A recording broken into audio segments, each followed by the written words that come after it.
Giant.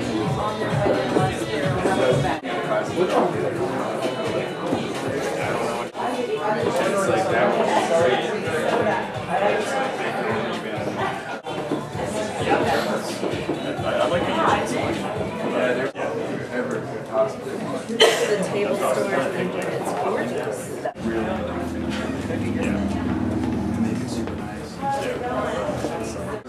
I'm sorry, I'm like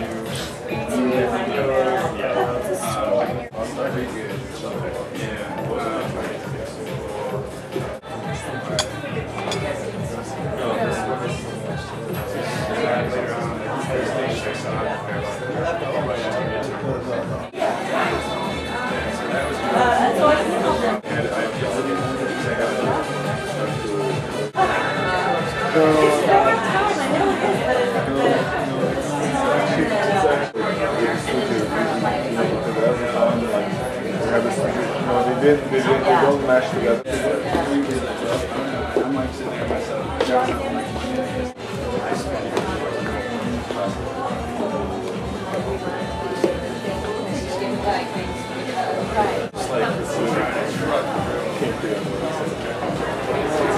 Ladies and gentlemen, welcome to the second stop on the June 6th First Friday Art Walk.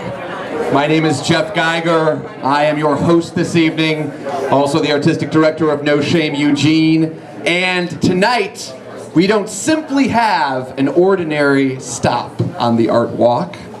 Tonight, we will witness an awards event, because tonight is the 6th annual evening of Illuminating Design. There are projects, potential award winners, scattered among you. There's no way of telling which are the projects and which aren't.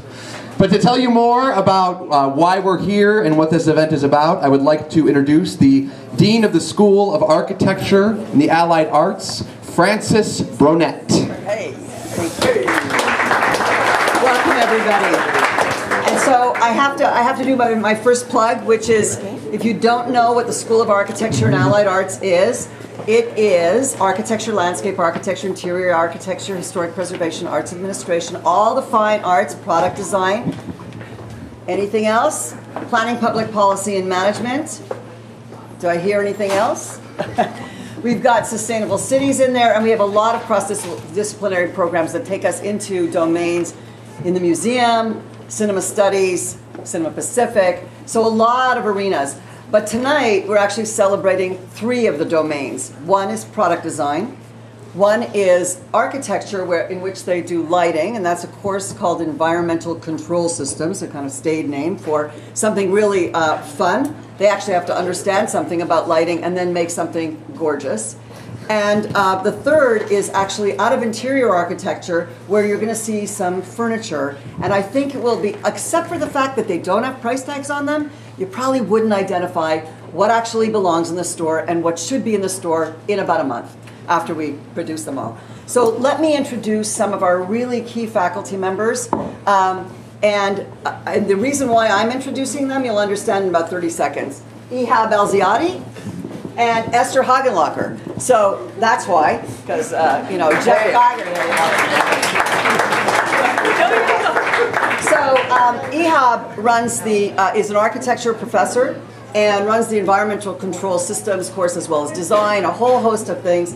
And Esther is both an architect and an interior architect, and in this particular moment has actually led the furniture design studio for interior architecture students. This often also comes out of our product design program. I'm going to pass it first to Ihab, and he's going to do the award ceremony. Well, thank you. Thanks for Denise, and thank you all for coming. And it's my pleasure to present the awards for our luminaire design. And a couple of the things that we put together in that luminaire design project was the students has to be energy conscious and material conscious, and that's one of the things that are very important in the success of that project. And I'm really very happy and very pleased by the products that they all come together with. Our first place winner is Eva, with Luke, Roxy, and Laura. Can you come on? Just some applause!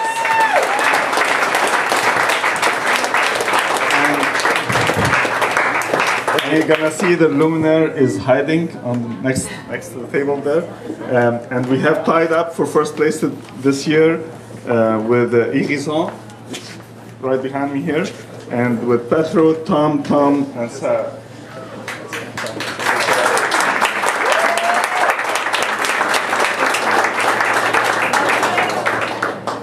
Our second place goes to LED. Oh my God.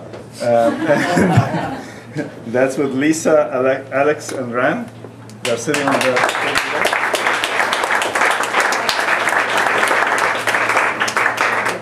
And the luminaire is right on the desk here where it belongs. And we have two other awards, one for Digital Fabrication Award, and that's for Hikari with Emily, Zach, Tim, and Evan.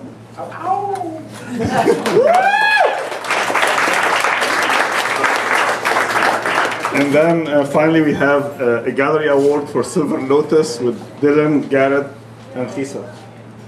Are they here? All right. There we go.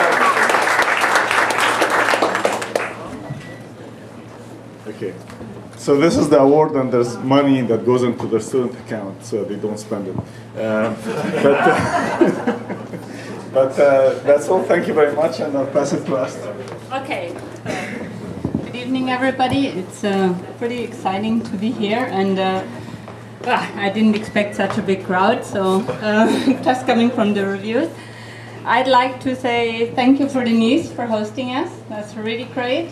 Thank you very much. This also gives the students a chance to show their furniture, which I think is very important. We can do whatever we do at school, but it needs to be, or at the university, it needs to be reflected from the audience. And I'd like to introduce the students whose furniture are here today, and I want to use the chance to say, okay, now I'm standing here, I can do the announcement, but the work is done by the students. After all, they do it, and they have to go through all of that. So thank you very much from my side to you. So the first one is Tudor Bertrea. I hope I say his last name right, but probably not. Nobody says mine right. So, Tudor made the stool with the chair underneath that you can move back and forth. And Red Gobat, I always also say it wrong. He did a little pult that you can take on your lap to work with the laptop, which is small but beautifully detailed with some nice letter details. And the third one is Stephen Mayer, and with Stephen I have to now be careful and talk English because he can also speak German, so we always talk German, which was a kind of a home game for me in that furniture studio. He did a piece of furniture, a coffee table that is dynamic, and he will continue to work on that, and that's really wonderful as somebody on the other side of the lecture hall to see that we could spread the seed in the students and that they continue doing it, so we are looking forward to that. There are two other pieces of furniture, and those students are not here. They had to, or they did go to a wedding. It's Anna Green, it's a table, and Sam, it's a folding stool. So please feel free to take those two pieces in your hand and explore them yourself. The topic of this theme, or of that studio, was called Spring Break. And the student should make a furniture that is relating to the spring, to the upcoming feeling to get out of the house and leave the building and walk around. And it should have something that is breakable, or that it break their mind or break their thoughts. So it has to have something that they bring from spring break into spring studio right into summer. So that's it. Thank you very much for doing such great work. Thank you.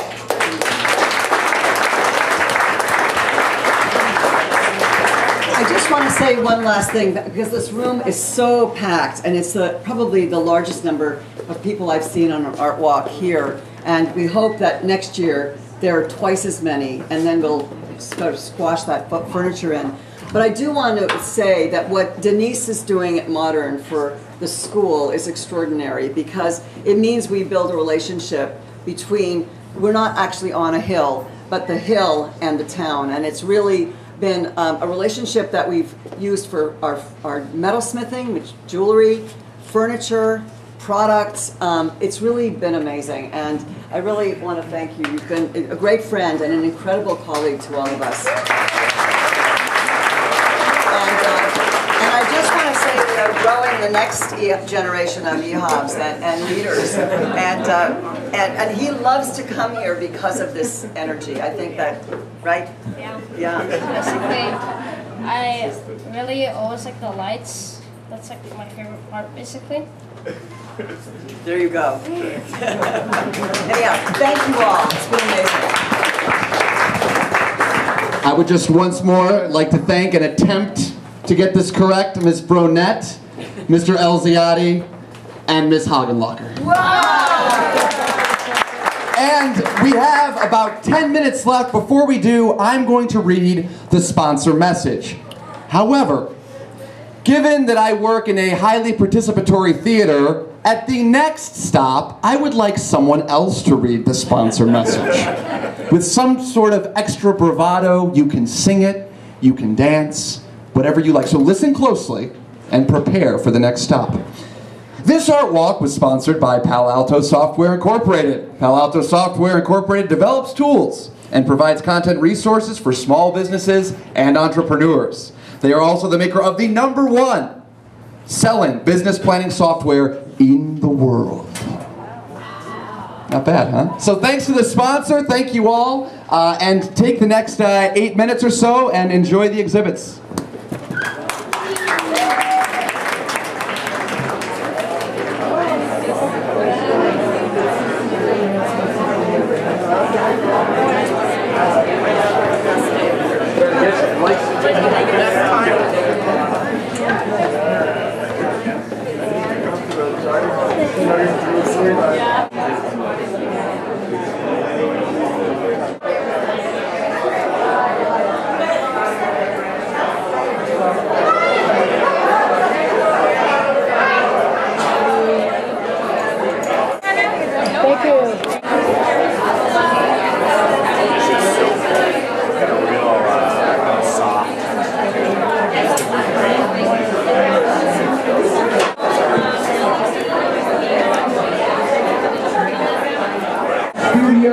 Mantra for a live art exhibit.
Surface and shape.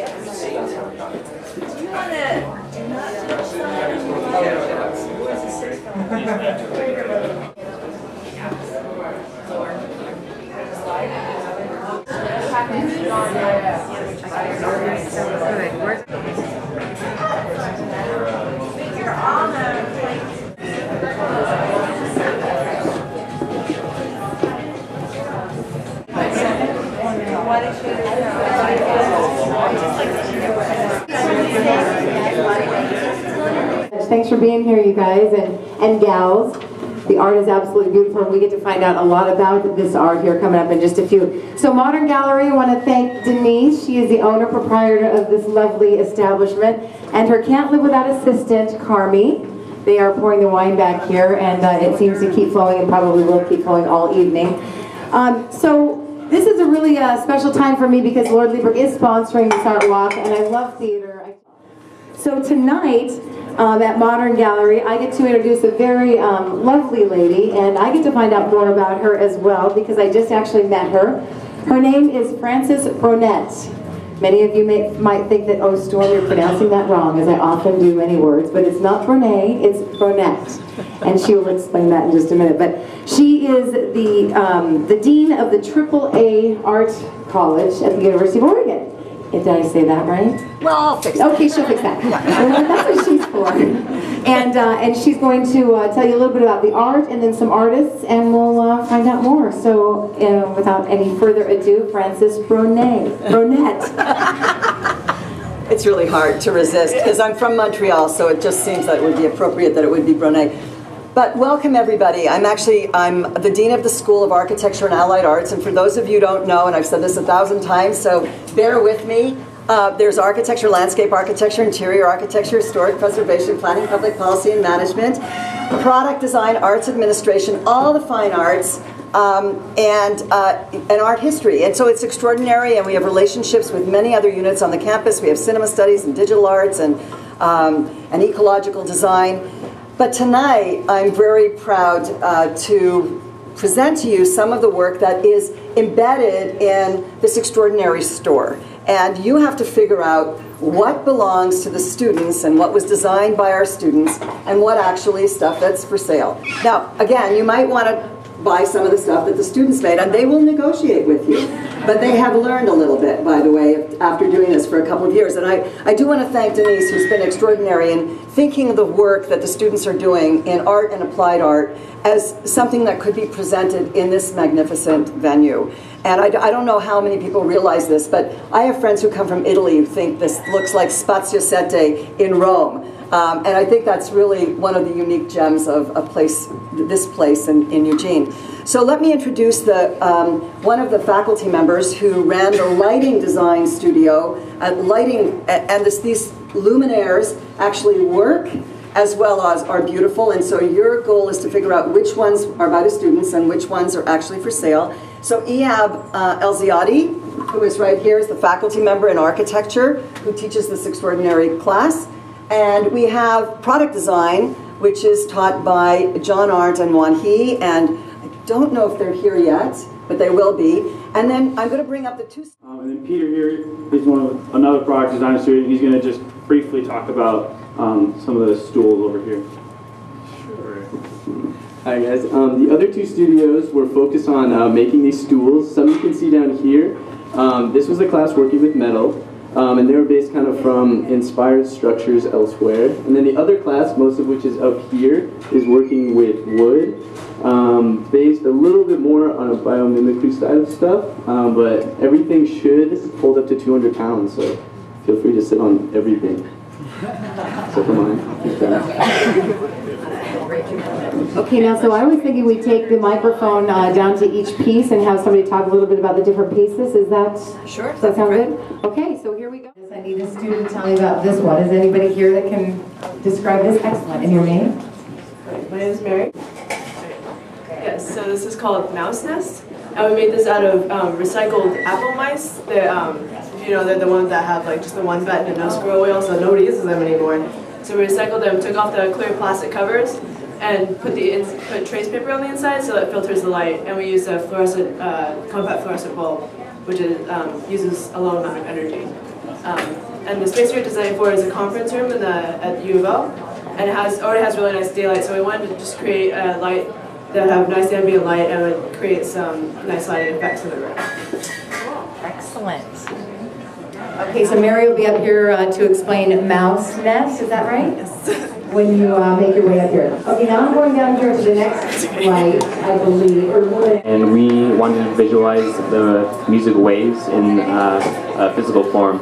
So compression waves, and specifically, and as you can see, the translucent pulse in and out. That's our name, Pulse. So Pulse, and they'll be right here to talk to you about that. All right, so where are we? We have another lighting upstairs, right? Okay. All right, over the corner. And I've got an artist right here to talk about it. Who's going to talk to me about that? What's your name? Lighting luminaire that would have kind of the ornamental function in a daycare for infants in order to make sure that the lighting wasn't too glaring because of their developing eyes, and also just for visual cues. Well, it's beautiful, and they'll be waiting up here if you have any other questions about the lighting up here. So, oh, we have the camera light. All right, so I know a lot of you can't see the camera light, but don't forget to come up on the landing and check out the camera light. We're here. If we quiet down just a little bit, we'll be able to hear the artist talk about the camera light. Who do we have? Hi, I'm Ati, and we decided to design a directional light for reading. And we thought of kind of the experience of like having a reading light, and part of our main idea with using a camera was to be able to adjust the lighting level. And so the lens is actually a fully working lens, so feel free to play with the aperture and the focus and all. It's fully working, just be kind of gentle with it. And yeah, thank you. This is one not to miss, folks. I know there's not a lot of room up here, but as Monty said, that the camera light can be adjusted. You can kind of play with it, experiment with it, but be gentle. Okay, now we're going on to the stools. Is that right? Okay, the stools. These are the stools made out of wood that I heard can hold up to 200 pounds. Who's going to talk to me about those? Hello everyone, my name is Chris. It was inspired by Lamborghini and their extreme ankles that everyone would come to recognize. It's supposed to wake you up in the morning. So when you approach the stool, you'll notice that no matter what angle you approach it, it seems like a certain corner isn't supported. So you're a little sketched out about putting your feet on it. But they all are supported, it's just the view. So feel free to walk around it and use it, sit on it. But to get a real sense of it, just walk around it and you'll get the extreme inspiration there as well. Thank you. Excellent, thank you. All right, folks, so now we have one more set of stools to talk about. I'm going to make my way down to the... Draw on your stool. Very nice. If you didn't hear, there's a stop sign stool down here. It was inspired by a stop sign, and you can put your pencils in there and be all ready to do your homework. Is there anyone here that can talk about the wire stools for us? Hello. Okay.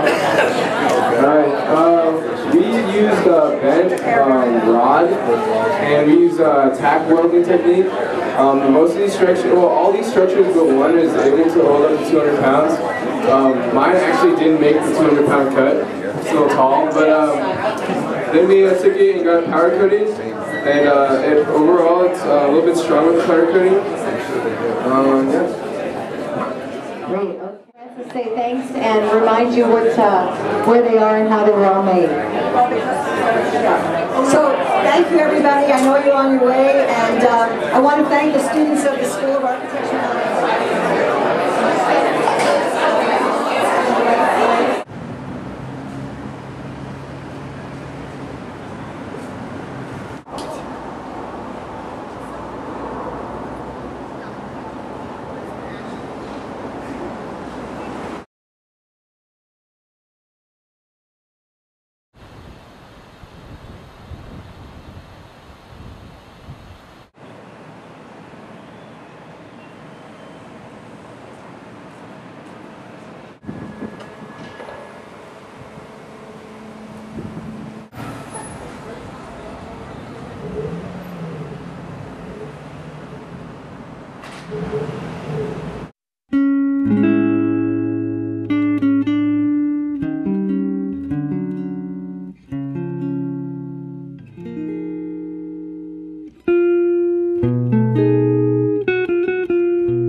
Welcome everybody to the September 1st Friday Art Walk. It's wonderful to be filling this beautiful space with, wow, such beautiful work. It's so nice to be here. Thank you for all being here. My name is Leora Svanko. I'm the Executive Director of Lane Arts Council. And as you may know, Lane Arts Council puts on the First Friday Art Walk in downtown Eugene. Thank you to Jessica Watson for all your hard work doing that. So if you know Lane Arts Council, we work to strengthen and support the arts in the community. We have the Art Walk, we have youth arts programs in the schools. I see one of our teachers, Merritt, who works in schools. We also work in community arts, working to support community arts here in Lane County. So I'd like to now introduce your Art Walk host for the evening. We have lots of different offerings this evening. We've got music, we've got an artist alley, he'll tell you all about it. We have Craig Willis, who's the artistic director of Lord Liebrick Theater. We're very glad to have him. He's been working there about 8 years now, and he has done such a wonderful job. They're in their 20th season right now, and they have the upcoming musical Avenue Q that'll be starting on September 16th. You can see that his friend here is really excited about that.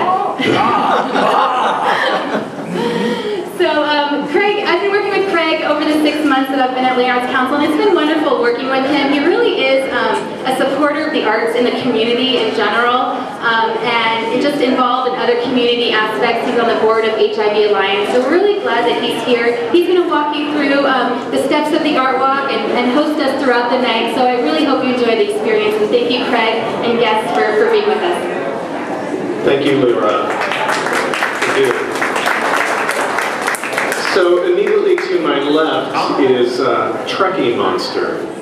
Trekkie is one of 30 puppets that you will have an opportunity to see. Well, there are 30 puppets, although there are only about 10 puppet characters. And that's because we have to have multiples of many of these puppets for various reasons. And we've been very blessed with quite a team of mostly volunteer artists who have been helping us build our all original puppets. Our puppets have been designed by David Mort. Trekkie is joined by his friends, Ben Goodman, who is on his right, and on Trekkie's left is Colin Gray. And Trekkie can't go very far without them. So we welcome you all to come join us for the start of our 20th season with Avenue Q on September 16th. I hope you've had a chance to look at the fabulous woodwork around you. I'd now like to take a moment first. I think we're supposed to be talking about some sponsors, including Cornucopia. Why would people want to go to Cornucopia, Trekkie? Well, first of all, Cornucopia has wonderful food! Yeah, I mean the food. And they have a great happy hour menu. $3 for everything. It's a deal so well, you have to be crazy to resist it. And they have daily specials Monday through Sunday. My personal favorite is the karaoke.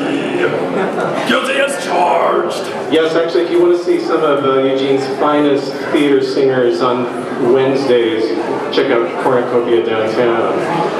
Cornucopia is our sponsor for the Art Walk. We're very thankful for that. We also have live music performing. Americanistan is performing at 6 and 7 in the Kesey Square. We have more events happening in Artist Alley. And we also have happy hour specials at Cowfish and Delicata, so check those out this evening. Your program will get you more information about that. And now I'd like to introduce from Splinters, Tony Walters. That's right. Welcome and thank you for coming to the Splinters 2011 Woodworkers Gallery. For those of you who aren't familiar with the Splinters, we are a local group of woodworkers ranging from hobbyists to professionals who meet throughout the year in efforts to just basically teach each other, to promote our work, and to share in the knowledge and joy of woodworking. And once a year, this is our 4th year going, we put together a gallery. We find a vacant building, hopefully one as gorgeous as this, and we rent it for a month long to put together our collective energies and to present something wonderful and something that none of us could do individually. Perhaps representative of the diversity in wood and the trees that you find naturally, you'll find a similar diverse range in approaches and style and elegance in the various forms of woodworking you find here. From the rustic creations that show the natural forms and the natural beauty, to free-form sculptures, wood bending and carving. And then of course, here in Eugene, yes, of all places, we are fortunate enough to find some of the finest woodworking furniture that is made, perhaps worldwide. The passion and the love for wood from these people is phenomenal, from every aspect and every angle. And we're all professionals here, so keep in mind as you stroll about the building that we not only offer our works for you for sale, but we all do commission works, custom works, and if you are interested in any particular artist or can't even make up your mind, we have a directory list of show participants. We are also very fortunate enough to have 2 guest artists, which help enliven our building with some color. We have a wonderful painter and a wonderful photographer who I encourage you to check out as well. I thank you for coming and enjoy.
Josh, as a glass artist, what kind of work are you doing right now?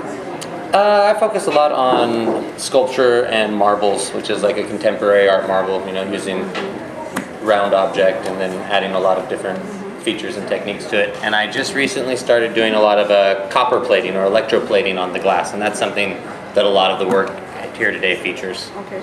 How large are your sculptures? Oh, they're with the type of glass work that we do, lamp working is fairly small scale. I mean, you can go very large with it, but you know, for traditionally, you're talking about the type of glass blowing where you're making a single goblet or, you know, something in that scale. But we do sculptures, you know, that are, you know, up to maybe 18 inches in height, but they're often really very detail oriented. I noticed a lot of fused glass here. Are you still working with that? No, all the fused glass in here is done by Toni Zybel. She's one of our artists in here. In fact, she's right over here. She might like to talk about her fusing. Yes, she's back. Would you like to come up? So, Toni, correct? Sneak around here. We're all behind the counter. Tell us about some of the work you're doing. It's pretty good size. You know, I get bored easily, so I'm always trying to come up with some new idea. And the new work is over on the far wall with the metal behind it and a lot of the dichro. Okay. I've noticed that. It's really, it's almost three-dimensional in the way it's sitting out there. Yeah. And a lot of the newer things that are waves and things are also new, more sculptural, more textural, more movement to them. His new work also. I guess I can ask both of you this question. With glass is so popular now, especially in Eugene where we have so many glass studios, is that more of a direction you see glass taking overall? Are people getting more creative as individuals in what they're doing? I think really just the popularity of glass has just been growing, and so it's becoming just more accessible that so many more people can go to a studio and make something, whether it's go to the Eugene Glass School and blow your own float, or I think there's a fusing studio in town that's open to the public. So I think it's really just about that it has become so accessible that people have more opportunity to do glass, and then once they get the bug, they can keep going with it. And Toni, any thoughts on that? I think just glass itself is more accessible than it used to be, and I think it's opened up a whole new field for people. We've seen plenty of glass artists here in Eugene. Oh, yeah. Tell me a little bit more about Imagine Gallery and the other crafts and art that they have here. Well, the gallery is almost comprised entirely of local artists. I think we have over 80 artists in the gallery right now, and I'd say probably 75 of those are all almost Eugene residents, so it's your friends and neighbors type of place. We try to get a little bit of everything. We have but not try to overdo anything either. We have a few potters, definitely some painting going on with Carrie. Oh, I can't think of Carrie's last name. Vandenberg. I want to say Vanderbilt, but Vanderberg. She actually just brought in these nice new watercolors on the back here. And then my mom, we have some of her watercolor paintings in the gallery. Yeah, and a lot. We really just try to have a nice variety of everything, and get a little bit of everything out of Eugene. So. And this location has a lot of foot traffic, especially on market days. Oh, yeah. It works well for you then, being in this location downtown? Yes, we really love being downtown. I mean, it's definitely when the market's going on, a lot of foot traffic and things like that. But even a little bit during the summer, too, with all the different events going on, the Bach Festival and things like that. Well, let's talk a minute. I'm going to take a break in a second and talk a little bit about some things going on with Lane Arts. We have a glass blowing demonstration taking place out on the sidewalk right now. Yeah, that's my brother Eli. He's out there. He's making some hummingbirds and pendants and different things like that, and I'm sure he'd love for you to stop and he'll give you a nice explanation of exactly what he's doing. And he takes requests too. So go out there and challenge him. Now, let's see, have you got more you'd like to add, or should we have people start looking around and see the glass demonstration? I would check out the glass, and then I'd say if you want to see the work that we're featuring in the gallery this month, and that's some of the new work I've been doing. It's all on top of this counter over here, and it's incorporating glass and the copper electroplating, which is something that's kind of new and you quite possibly haven't seen before. And so if you come by and check it out, if you have any questions, I'll be around and you can shoot. Okay. Thank you so much, Josh. We'll take a break so we can watch the glass demonstration out front, and then we will see everybody at 6:30 at Full City Coffee Roasters, and that is on 842 Pearl.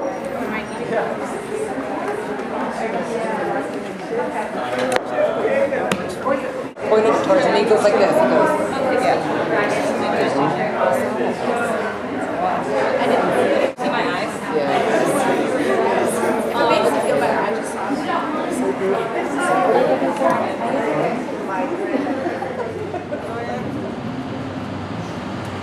Yeah, this